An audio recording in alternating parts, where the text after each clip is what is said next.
Hello and welcome to Never Mind the Bar Charts with myself, Mark Pack.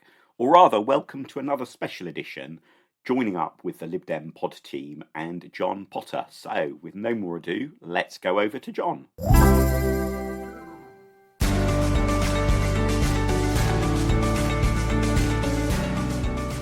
So about a week ago, I left the podcast saying we'll do our next episode on getting prepared for the general election. That idea has officially been scrapped. We are 1 week in and we are doing a podcast with myself, John Potter, and the Lib Dem podcast, along with Mark Pack, party president, and from the Never Mind the Bar Charts podcast. And for the first time on this illustrious channel, we have Bill Revans, the leader of Somerset Council. Welcome, Bill, first of all. Oh, fantastic to be here. Thanks for inviting me, John. Leader of the largest Lib Dem group in the country as well. I think get that in. Largest elected Lib Dem group. The House of Lords is still bigger, but we're working on that one.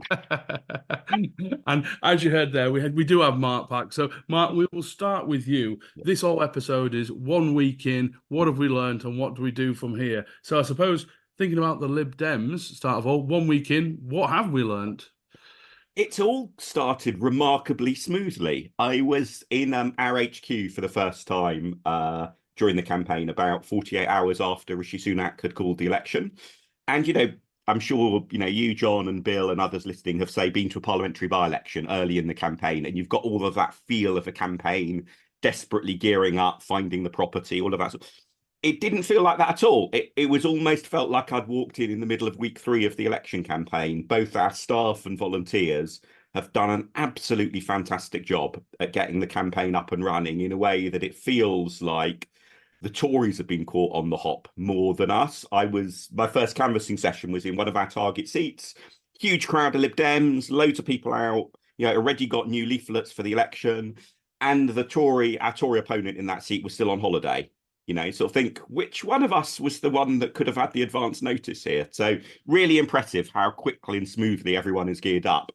Though obviously should acknowledge that for quite a few people who've suddenly had to cancel family holidays and so on, that's, been a little bit of a personal price. And we should be very grateful for everyone who has rapidly rescheduled or postponed plans, especially for those who worked themselves silly in May and were maybe hoping to have some time with their family this month. Yeah, Bill, do you feel the same?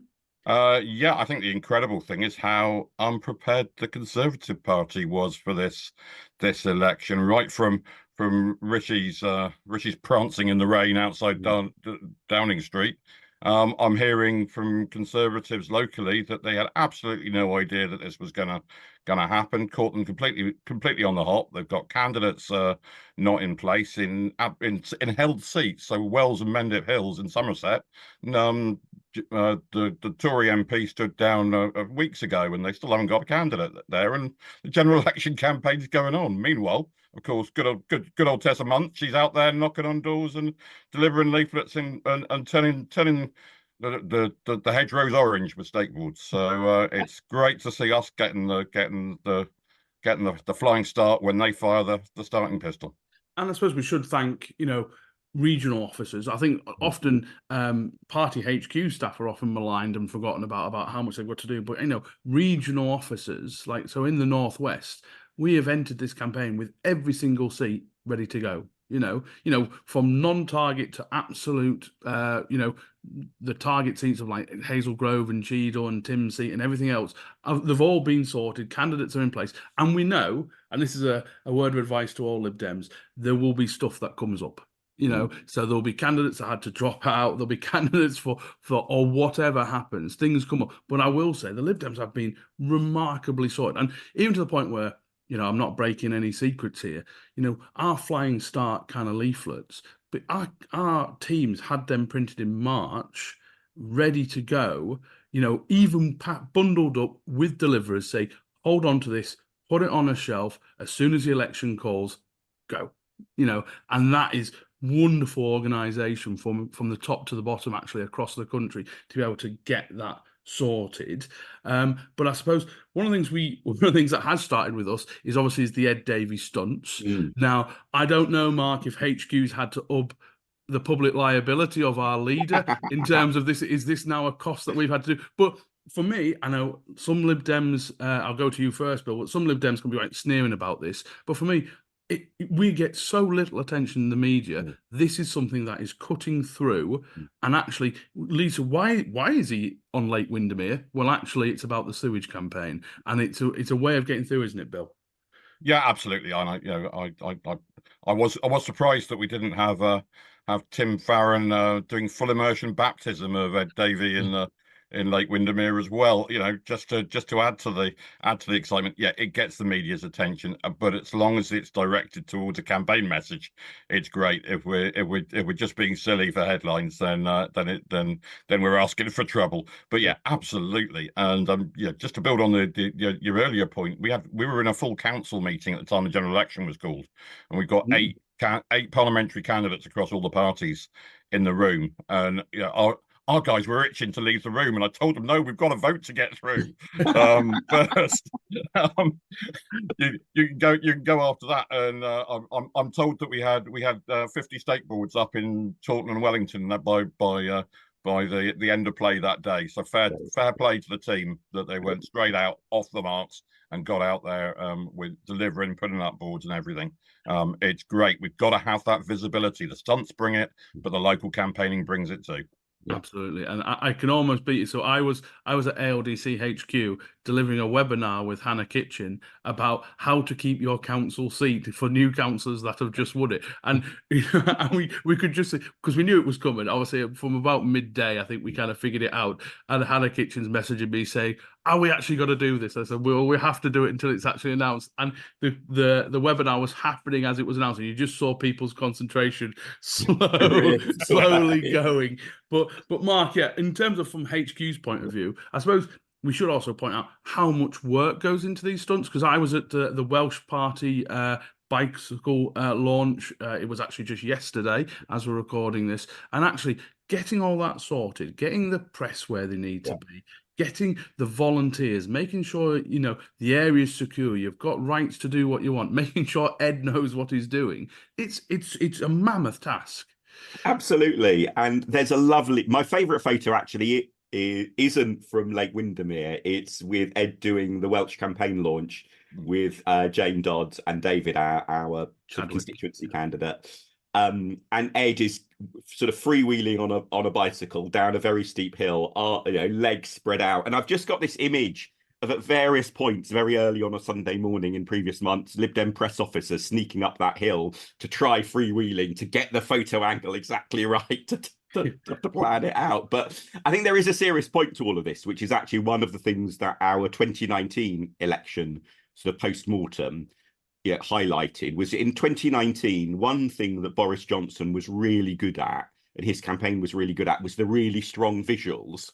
And even if the accompanying story is negative, or and even if the accompanying story is full of attacks on you and so on, if you've got a really strong visual, the people making the choice about what footage to show on the TV program or what photo to put on print or at the top of the web page, they love good, strong visual images. So you get this powerful image, which we all know is the thing that draws people's eyes, even if otherwise the media outlet isn't really giving you much of a fair crack of the whip in the copy. And we've seen this in the Telegraph. There's a lovely couple of full pages where some of the copy, as you would expect from the Telegraph, is giving us a bit of a kicking.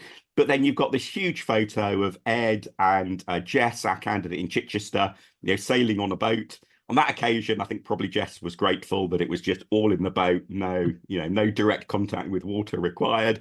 But it's a lovely photo, and that's what grabs your attention.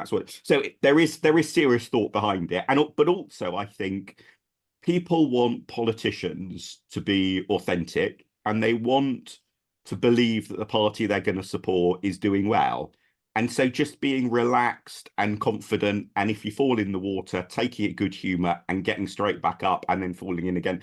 That's, the famous Ed Miliband bacon roll photo was in part a famous photo because in a way he didn't fully embrace it.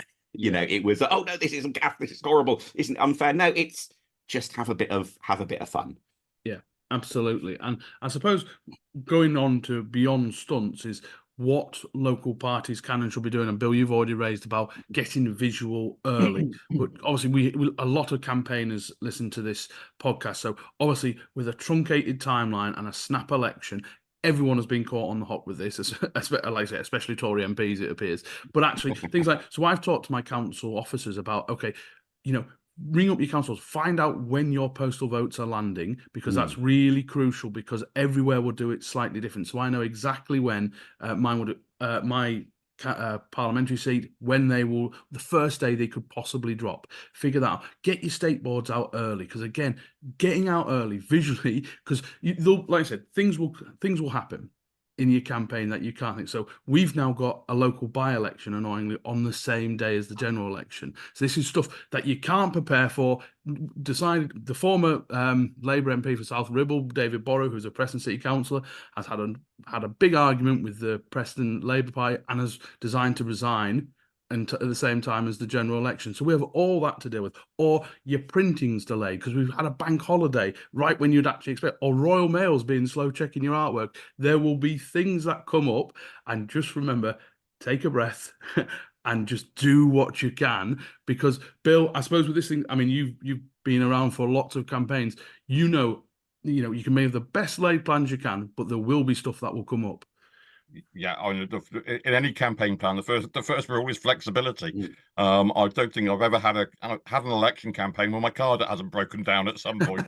No, the last one, my son's car that broke down, I had to lend him mine to get to work. And you just work around those problems, and you work around them with good humour as best you can. Yeah, there are going to be things that irritate you.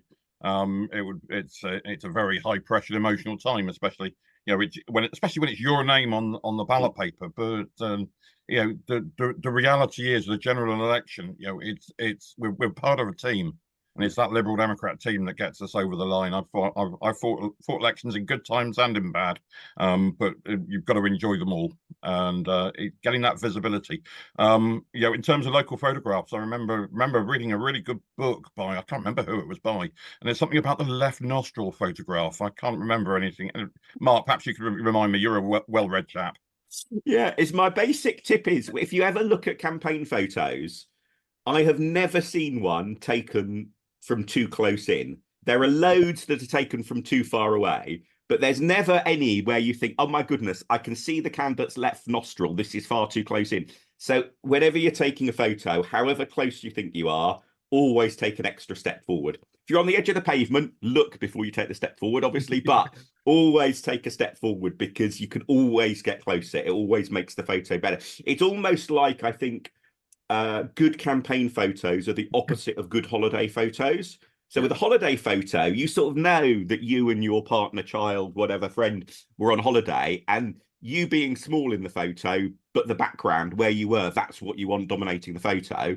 Actually, with a campaign photo, it's the opposite. You want the people to be really at the heart of it. Yeah. So take a step forward.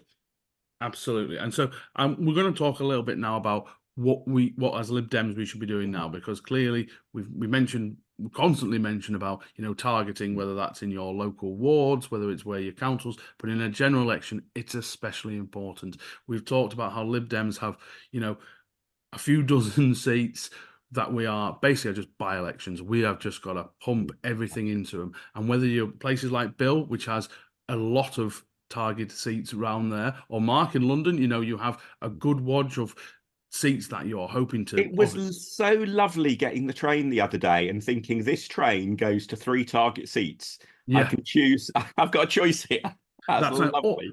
Or in places like myself, where up in the north, where you have slightly less options in terms of type, there's a lot of places we're hoping to build. Yeah. Our goal. That's good public transport and fewer target seats. That's a story that will have really riled you, John. Yeah, absolutely. But it's actually, we've got to play our part. And that's so on Sunday, I'm going up to the Lakes to help Tim, because he's, trying to win in his new constituency. And if we don't, and we spread ourselves too thin, and as a candidate, it can be really galling for you.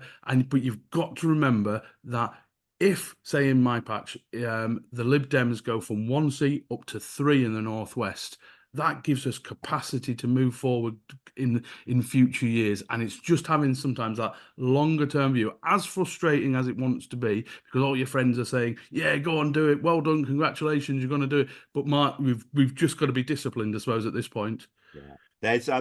There's a number from the local elections which I think we should all bear in mind, which is the number 97. So if we had persuaded just 97 people, 97 more people to switch to us in the places that matter, we would have won outright control of 3 more councils. 97 people with the difference between 3 more bills and not. And that, it's a horrible thin small margin. And I think the reason to emphasize that is, in 2019 our vote share went up by half, but we don't look back on 2019 as a brilliant triumph because the seat number actually fell back. And 1997, those of us who've been around for a bit longer think of it as a brilliant result, although actually our vote share, it fell slightly in 97, but our seat number more than doubled.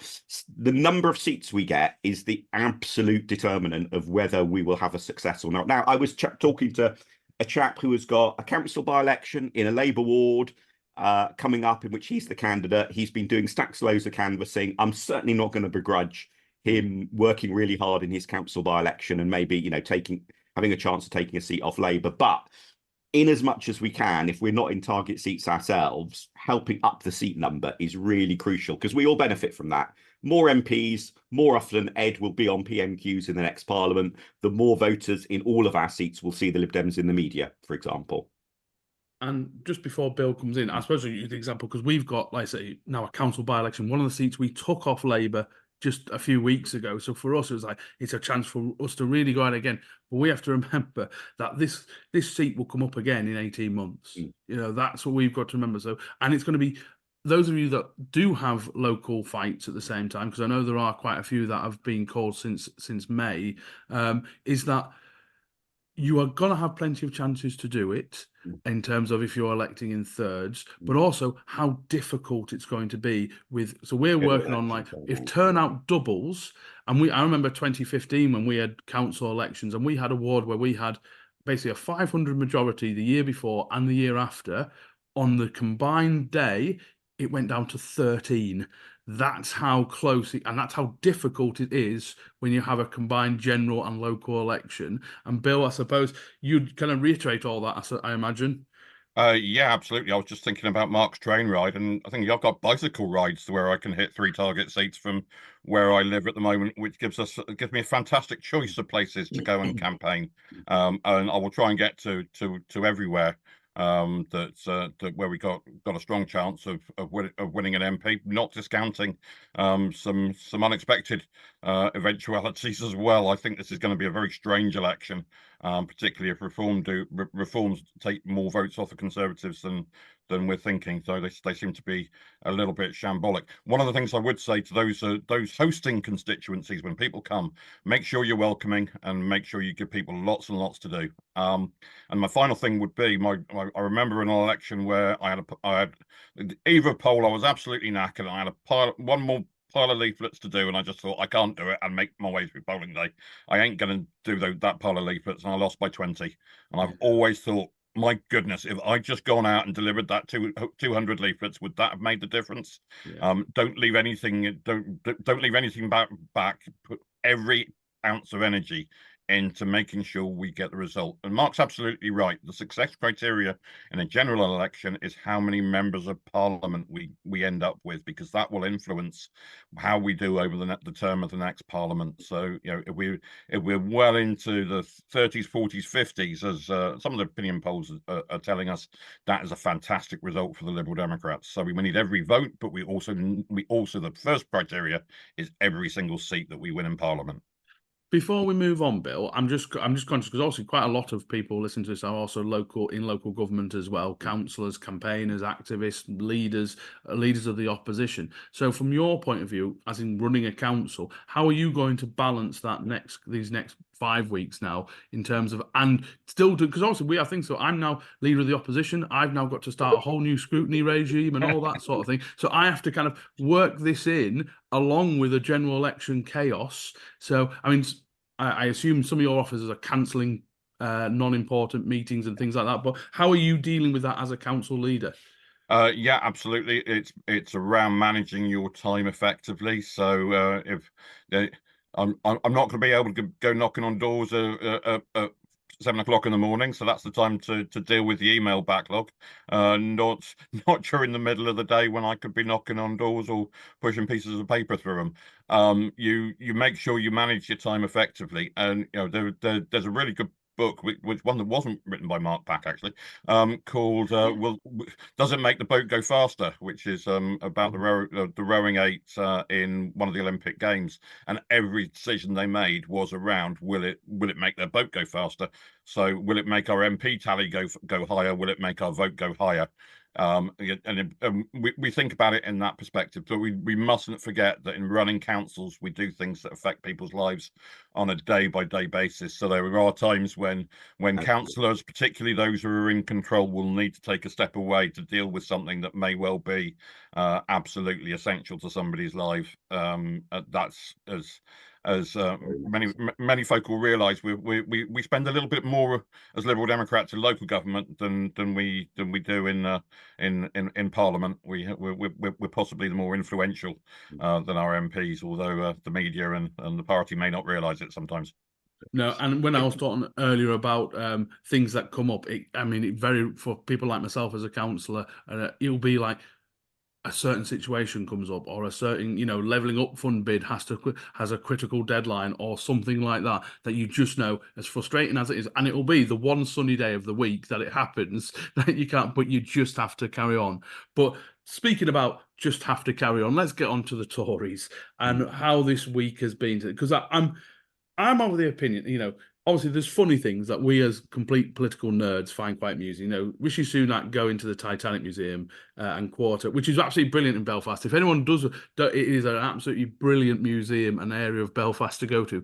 But obviously the symbolism of that was very funny. But actually, the vast majority of people won't know or care. But it does, Mark, I think, say something about the disorganized nature of the Tories and how I'm astonished actually how poor some of their organisation has been at the start of this, and it just seems just shambolic. When Rishi Sunak was calling the election being drenched in the rain, there was a little bit of me that was thinking, just remember when the stuff we've had in the past, like when Boris Johnson hid in a fridge and he stole a journalist's phone and all of that sort of stuff. And then he did go on to win the election. So there was a bit of me thinking maybe there's something smart about this that I'm not appreciating. But then when you have the whole sequence of other things, I actually know it's almost like his team haven't really done a general election before, and so they don't quite know what to get right, which is an odd thing to say, because if you look at the cast list of names, they definitely are people with experience of different national campaigns. But it's pretty error prone. I think also what we've seen is that it is a very defensive core vote campaign. They are trying to hold on to sort of typically more right-wing, older voters who are flirting with reform. If you say who is their classic voter they are aimed at, it's probably a man living in Northern England in their 60s who voted Tory in 2019, voted Leave in 2016, and is fairly hostile to immigration. That's your archetypal target. And that's we're trying to win 200 seats rather than 100 seats sort of type frame.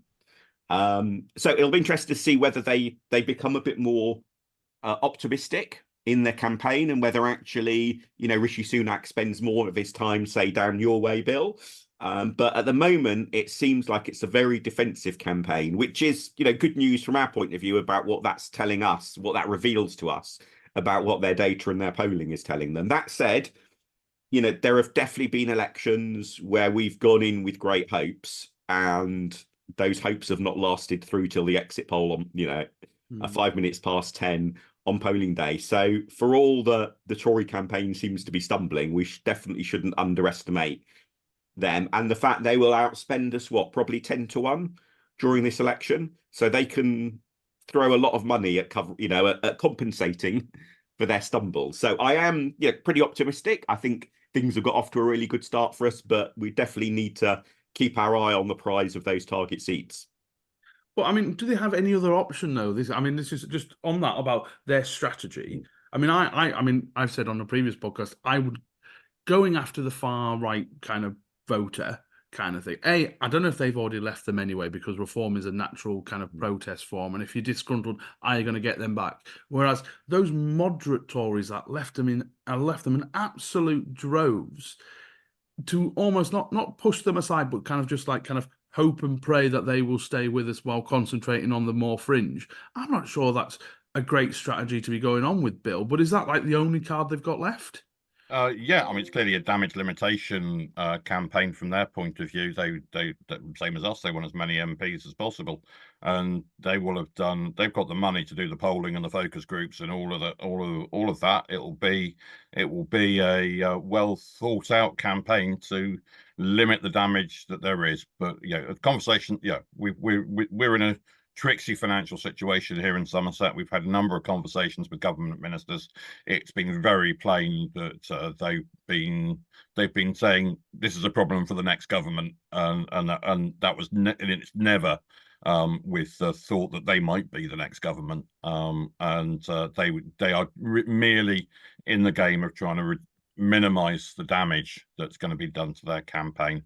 So everything seems to be going in a positive direction for us in the areas where our target seats are, where we rely on the Conservative vote being lower and our vote being a little bit higher with a squeeze message.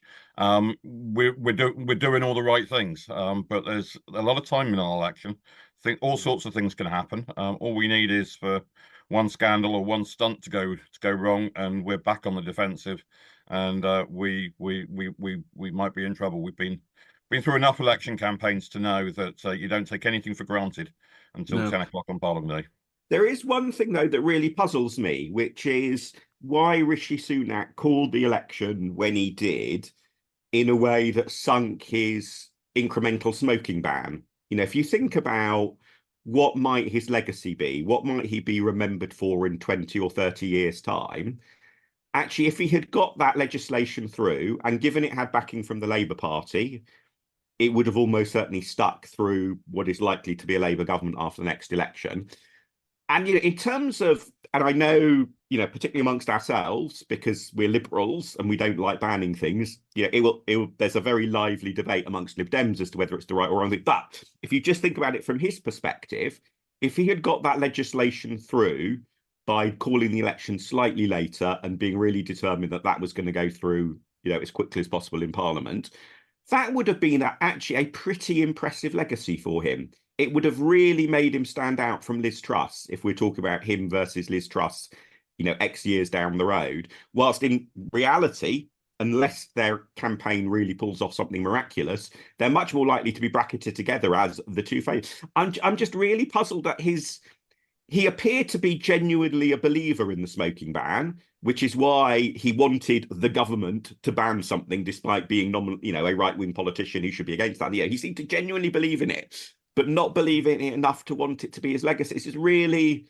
weird. And things like Martin's Law as well. So he met one of the victims of the Manchester bombing on the day he called it. Everything just didn't make sense. You're right. And the woman he was meeting, he could have said to her, he could have been very genuine about, I really want this to happen. Look, you do know there's going to be a general election this year. I'm not quite sure what will happen with the, he could have been genuinely supportive of her and added a caveat that didn't mean that she felt betrayed by him, when he calls elected. Really, I mean, that in a way I find easier to understand, because that's just being a poor politician. And I think that's sort of what we've learned. Yeah. But why does he care so little about a policy that runs against, in a way, his natural political instincts, and which was controversial in his party, yet he believed enough to make a big centerpiece of, and yet he then abandons it? It's just really, in a way, I mean, obviously, I hope that he has shown the door in this general election, but I sort of wish he had been around for longer, because then we would get a really good biography of him by somebody that might actually explain that curious paradox at the heart of his personality. There is, of course, a theory that there were sufficient letters being gathered to possibly undermine him to replace him for an autumn election. and hence it was a cut and run. I've got no insight or evidence as to whether that is the case, but I do think, you know, to be absolutely fair, I don't think it was. I think the lettuce exceeds Liz Truss as an effective prime minister. So I don't think Rishi Sunak is quite that low in terms of what vegetable would you classify him as? He's higher than lettuce, but what? Yeah, what... yeah. It needs to be a root vegetable. I think something which survives a little bit longer. Maybe a turnip. Or something slightly pickled, which again fits into the political narrative just right, doesn't it? But I mean, it is, and it was interesting, his body language on because he did PMQs the day he called it as well. And I think I can't remember which other podcast said it. He said he looked like the weight of the world had just been lifted because he knew he was going to call that election at that point. And there's a strong part of me that just thinks he just had enough. You know, he had just thought, and I think the disparate nature of the Tory party at the moment in terms of, you know, I mean, Steve Baker's line that, you know what, I'm just going to go off to Greece and I'll do my campaigning from there. And that's a minister.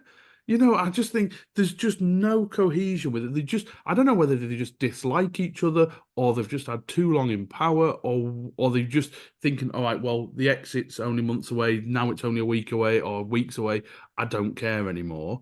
It just feels rotten, Bill, and I just can't, you know, as someone who, you know, you have a bigger group than me, but if you had members of your group behaving like that, you just think we are not in a great place. No, that's definitely a time when you would be looking to have a conversation, but it's also about how you lead a group, isn't it, and how you try and make sure you're all pointing in the same direction. It was Joe Grimmond who said we march towards the sound of gunfire, which is, you know, exactly what needed to happen and what hasn't happened. I can. Do I see a golden retriever behind you? That was my golden retriever just checking in on me. That's right. Excellent. Mine's around here somewhere, John. The random points I go on mute, Bill, is because any time the dog goes past the front window is why. And then I now want to sort of just slip in comments like, and it's really important that lots of activists go for very long walks just now. See if he is just pricked up completely. Yeah, absolutely. But yeah, it's just, I mean, Mark, you probably, because you're London based and you probably have greater chats with MPs that also have chats with their Conservative colleagues. It must.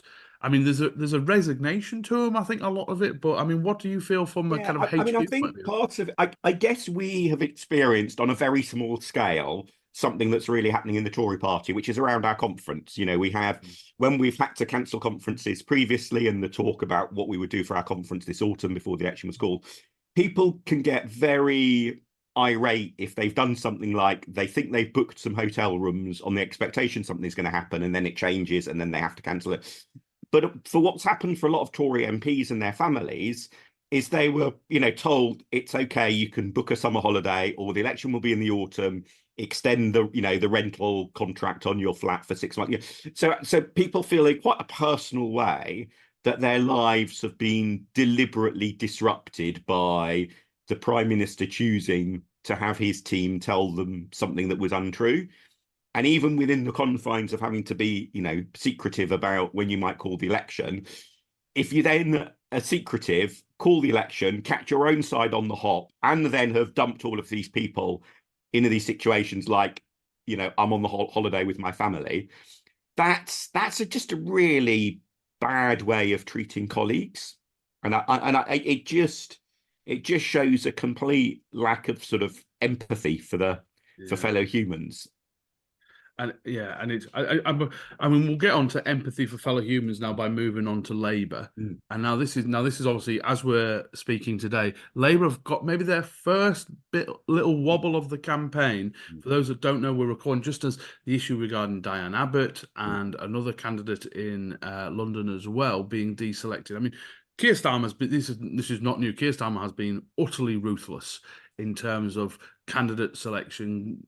Only very few kind of very left-wing MPs have actually made it onto the shortlist and then onto the thing. And weirdly enough, quite a few of them are in Lancashire, strangely enough. But do we think, and this is maybe one for you, Bill, I mean, there's a lot of chat he's showing ruthlessness and that's good politics. Is it good politics, I suppose, is the question. Well, no, it's authoritarian politics, and that's exactly why we're not the Labour Party in many senses. That we are a liberal party and we celebrate our diversity. We don't use it as a wedge to divide ourselves with. And you once you've got that culture within an organisation that we have, that feeds through. I've never been tempted to by the Labour Party at any point in my lifetime because of that faction-ridden culture that they've got. That one side needs to annihilate the other side. We saw it when Jeremy Corbyn was leader. We're seeing it when Keir Starmer was leader, and I don't think it does credit on either wings of the Labour Party, and it's desperately disappointing for British politics to see that authoritarian streak that's there.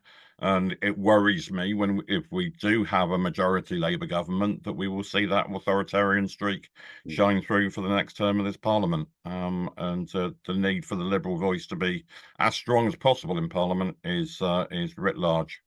And I suppose, Mark, I mean, maybe I'm going to play devil's advocate a little bit here. So he is pivoting to win whatever he needs to win next. In terms of, he said what he needed to say to win his leadership, and now he's saying what he needs to say to win from opposition. Will he pivot again once in power to say what he needs to say to reaffirm his base and maybe get a second term? Now, the argument to and from that is, A, that seems like a way of winning, but B, is it storing up problems in the future? And once you've played that trick, how many people think, well, I can't trust you because you said this and now you've done that? Yeah.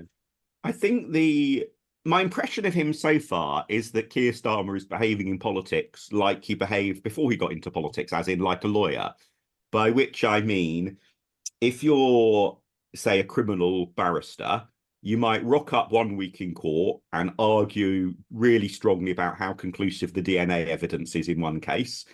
And then you might rock up in court a few weeks later and in a different case, start poking holes in all of the doubts about how rigorous the DNA evidence is. And nobody says, oh, this is awful. This lawyer is being inconsistent. He's taking the opposite view because that's your job as a lawyer. You pick up your brief and you argue it to the best of your ability on behalf of your client, and the judge or the jury then, make their decision.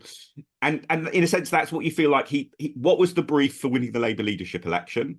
Then what was the brief for trying to win a general election? What we don't know, and maybe what he doesn't even know himself, is actually when it comes to the stress of office, if, as is likely, he's Prime Minister in a few weeks' time, what does he really believe?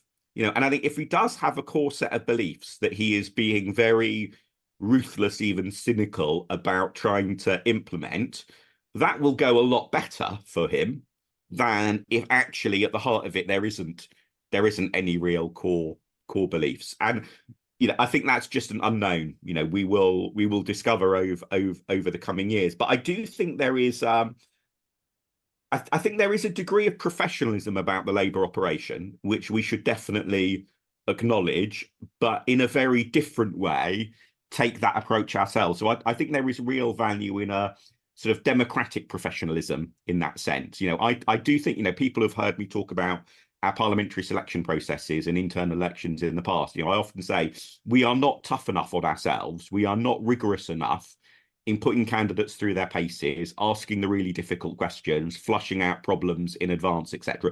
But that's all within the frame of having a democratic process that gets you that more professional, more effective outcome, as opposed to the Labour very authoritarian. The Labour candidate process involves their equivalent of the federal board sitting down in a few days' time with a list of every Labour candidate in the country and saying yes or no to them. I mean, I'm just trying to imagine how I would chair that if that were the federal board meeting, if that was the Lib Dem process. And just all of the, just think about the dynamics about who knows who's got a friend on the board who would speak up.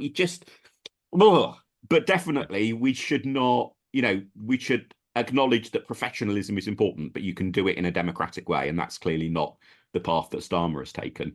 Yeah, it's that culture point, isn't it? But the other thing that concerns me as well is, we went through a phase of having three-word slogans were to win elections. We appear to have gone down to the point of a one-word slogan with the Labour Party, and with trying to work out the future of local government as the leader of a principal authority. I've been trying to work out what the Labour Party policy is around local government. I still don't know.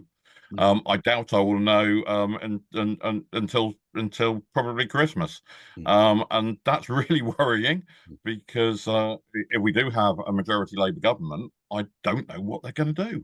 And I think this reflects badly on both of them. Sorry, Mark. I was just going to say, so if the Tories do a kind of slash and burn routine, we'll just leave it to the next guy. That is an absolute, and whatever you can say about, I mean, I was a little bit too young for Major and Ken Clarke. They didn't want to leave the country in a hole for just so it would be an electoral advantage for them after 97. But also from Labour's point of view, it's a real risk because I remember my county budget and Labour, obviously, we're going to take this county next year and all the rest of it. And I said, well, you guys are now going to have to, opposition's easy. And you guys are going to have to decide what you're doing. Because at the moment, we've heard not a whistle about what Labour's plans are for local government, other than the fact that Rachel Reeves saying there's no magic money tree regarding it. So these are big decisions and awkward decisions. And Labour's strategy at the moment is say nothing, hope the Tories implode. But that isn't going to get them all the way through the election, is it, Bill? No, we've got local government, we've got the health service, we've got education, all of which are in severe difficulties, teetering on the edge of a collapse in public service. And I don't know what any future government will do that's different. These are problems that affect everyone's lives. We can only kick that can down the road for so long, and a lot of the problems that we're experiencing around, say, recruitment of teachers, doctors, and other medical professionals, or the rising cost of social care, these have been problems that have been known for years, and it's that short-termism in politics that we've seen, that it's only about the electoral cycle, who can cling on to power for as long as they can, rather than the fundamentals, which is what's in the best interests of the country. So for me, I think we've reached a tipping point. It's why I'm pleased to see proportional representation back higher on the party's agenda in recent years, because I think that was certainly a message that brought me to the Liberal cause when I was a youngster, of trying to bring that long-termism into politics. We're all about the short term, and that's never helpful for a country. But does the nature of a snap election give Labour a bit of a get out of jail free card? Because obviously it's not in terms of, no manifestos have yet been published. I mean, I'll probably ask you in a second on when we think our manifesto might be published. But also because it's so rushed and it was a snap election, it gives them a, well, we would have had this in our manifesto, but obviously we didn't have time to flesh out absolutely everything. Have the Tories given them a little bit of a get out of jail free card? Maybe, but I think what is significant in that respect are the number of taxes that Labour have ruled out, raising at any point in the next Parliament. And this week they've added an extra one to that list in terms of VAT. So they do seem to be blocking themselves in to quite a narrow set of options for a future Labour government. And, politically, in many ways, that makes sense. It's not like we're a party that wants to up the VAT rate. So in a way, they're simply agreeing with us now. So, but I do think what is significant in that is if you leave yourself a very narrow room for manoeuvre, you can be caught in the problem that, say, Theresa May found. One of the reasons for her calling the election in 2017 was because of all of the promises that had been made by the Tories in 2015. And she felt she wanted to deviate from some of those and needed an election to have, therefore, the political mandate to do so. So I do think it's both a very safety first approach by Labour, what we're seeing in this campaign, but it is also quite a risky one in terms of what it gives them scope to do. My guess would be that what they're thinking is we are just going to build and build and build, and that will get economic growth going, and that will generate tax revenues to allow us to start achieving. And so it's quite likely that I think one of the big challenges for us as a party in the next Parliament will be getting the balance right between support rightly opposing badly planned profiteering developments, but on the other hand, not just being instinctively the NIMBYs in response to everything that Labour's doing. And there is absolutely, and Bill and other colleagues, especially the wonderfully named Keith House, in Eastleigh, have shown exactly how you can get that balance right, and you can get infrastructure built, you can get houses built, and you can do it in a way that protects the environment, that actually strengthens local communities, and that means we carry on winning elections. But I suspect that's going to be one of our big challenges in the next few years, is getting that path right between mad obsession with building on everything and mad opposition to opposing building on anything ever.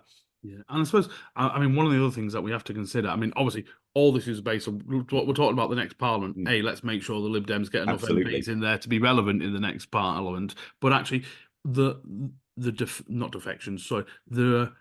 resignations of so many within this Parliament who are not standing again. There will be the 2024 cohort is going to be a lot of new faces, and I suppose that institutional knowledge that we talk about, like when I'm the charity I'm a trustee of, about keeping institutional knowledge and the benefit of that.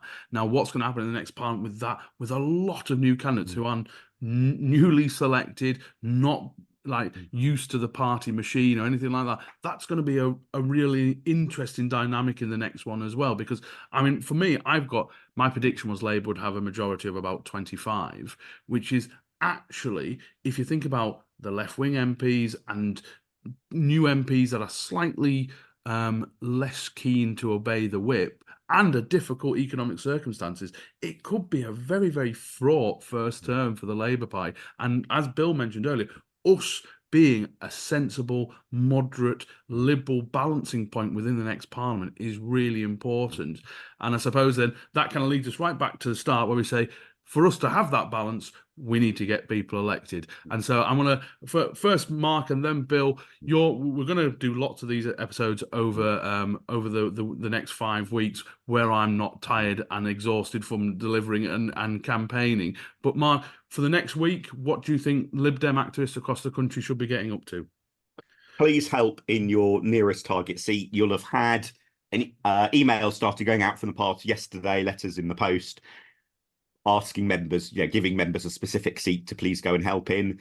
That list of seats has been very carefully put together based on all of our latest polling, canvas data, how many members are in different local parties, trying to match up the levels of help, appropriately to what we need. Please do that. I mean, just remember 2019, our vote share was up by half.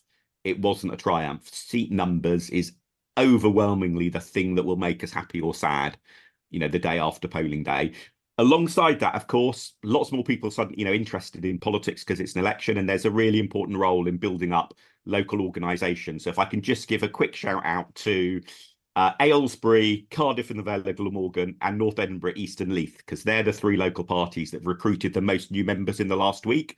So they've got themselves in a stronger position for winning future elections.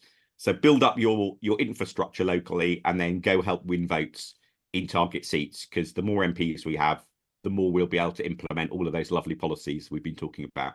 And just before I leave Bill to sign us off on his first ever episode, I suppose one thing I've done for my local team is, obviously we want to encourage loads of people to go help Lisa and Tom in Stockport and up in Tim's Patch. But actually, what you don't want to happen is if new people turn up who can't maybe travel to those seats, make sure you have something for them to do, because it might be the first time they've ever got involved with it, because I got involved in politics because of national policies, and then I realised how much I love reporting potholes. But actually, making sure you have something for them, because nothing's worth. I'm really excited. We've got nothing for you to do is not a great way of keeping them active. So, Bill, what about you? What should we be doing over the next week?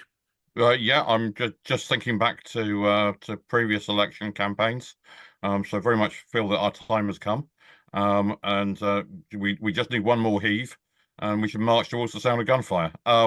We absolutely the battleground seats are where we've got a direct resource, where it is movable, where it's flexible. And absolutely, Mark's spot on with it's the number of MPs we get elected.